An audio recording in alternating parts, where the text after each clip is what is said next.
Okay, so hello everyone here on Patreon, and also hello John. Now, I'm gonna try to explain what I'm doing here. Sometimes I get questions that are so deep and so hard to answer in a very short email from viewers of my content on YouTube that it kind of demands a video response. And so I usually make these short videos that I post on either Twitter or Facebook, and sometimes I post them on YouTube too. But this time the question was so deep that it requires a lengthy video. And since I'm going to record a lengthy video, I thought, why not make it so that all of you patrons can take part of this? John is asking me if it's possible to add external apps to Gadget. Okay, many people want to do this. Many musicians, Gadget users, want to be able to do this. And in this particular case, it was Cyclops. We immediately hit a huge problem here, because if you want to work from within Gadget only, you really can't add stuff externally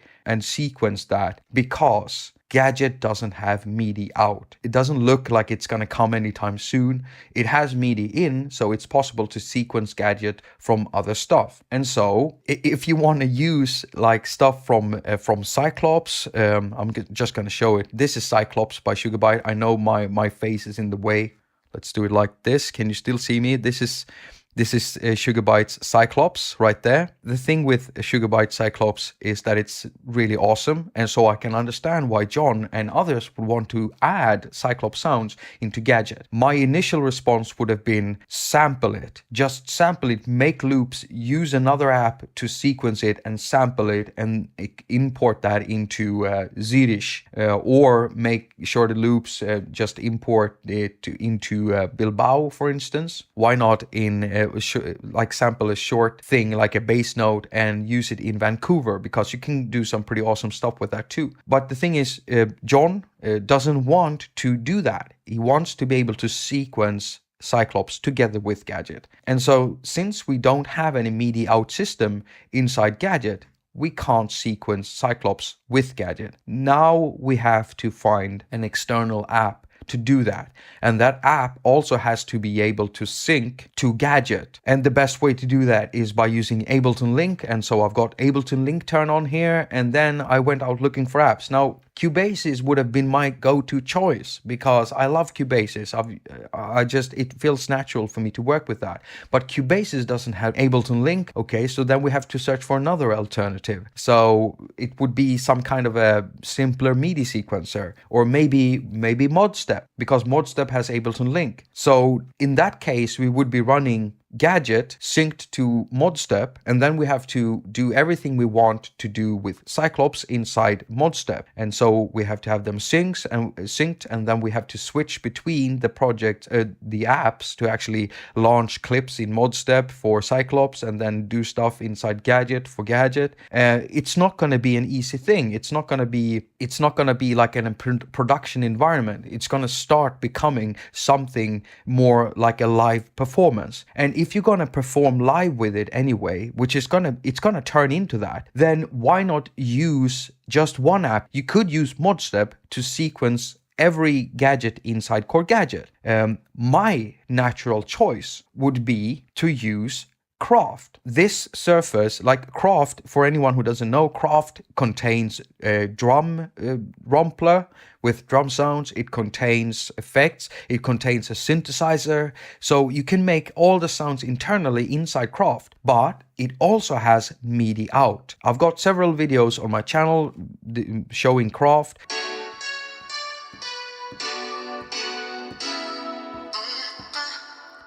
All of these sounds that these boxes triggers are placed inside Gadget. So this is just sending MIDI note data and CC data out into Gadget. So a box like this can be like a trigger. So I can trigger a chord that I've made myself inside this thing, and here you can see the 3 notes that I'm using. Or it can be a loop, as with the drums. Can be triggering samples, or triggering whole sets, because you can lock all these loops and stuffs into groups.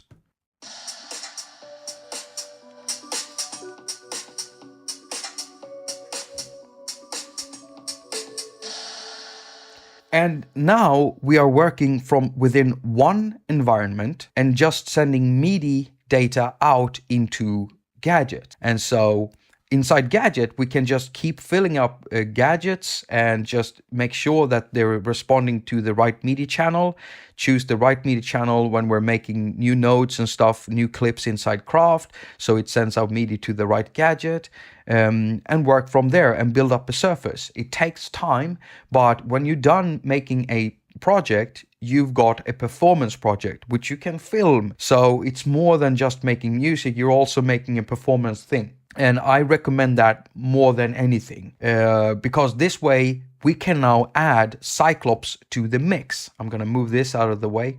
So here, I'm sorry, right here I have a clip. It's really, really loud, I know, and it doesn't sound good, but it doesn't really matter. I'm doing this to demonstrate it. This is simply sending out MIDI to Cyclops.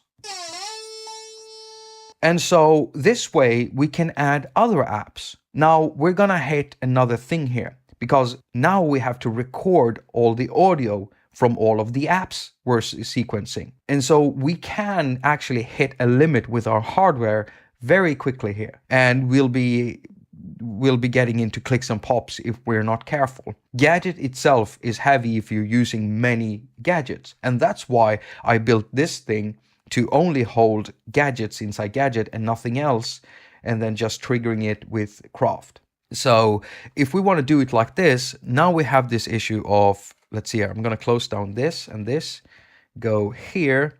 So let's say we want to record Cyclops and Gadget while we're sequencing it with Craft. And so we open up Audio Bus. I'm gonna move you again, sorry, or move myself. And then we open up the input here. And first we have to add Cyclops, and then we have to add Gadget like this. Okay, and then we have to port it out somewhere. Now we have several choices depending on how much hardware resources we have left. Okay, so let's say we have loads of resources and we want to multi-track this. So we can't multi-track every gadget inside Core Gadget, but we can multi-track in such a way so that we record Cyclops in one channel and Gadget in one channel, all of the sounds from Gadget. And we can do that with Cubasis. So we press Cubasis there, and we press Cubasis there, and now it says launching. And if we go into Cubasis, we can see it's opened up two channels, one with Gadget and one for Cyclops. And so if I press record here now, we can just... Oh, what? Oh, that's my... I have some narration there from another episode. So I'm going to press record here. I'm recording inside Cubasis now. I'm going to go back into Craft, and now I'm going to start triggering stuff.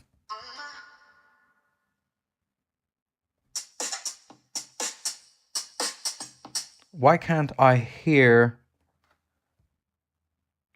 Now I can't hear Cyclops. You see what happens here? Now we're starting to get some issues, and this happens. It should be working. It used to work, but as soon as we loaded up Audio Bus and Cubasis, stuff just started to happen. So what we have to do in this mode is to restart stuff. Can you understand why I tend to work within one program or one app at a time? At the most, I would just make my surface in Craft, send all the MIDI into Gadget, and then just load up Audio Share, open up the recording window, load up Gadget in the input slot of the recording window, press record and start performing.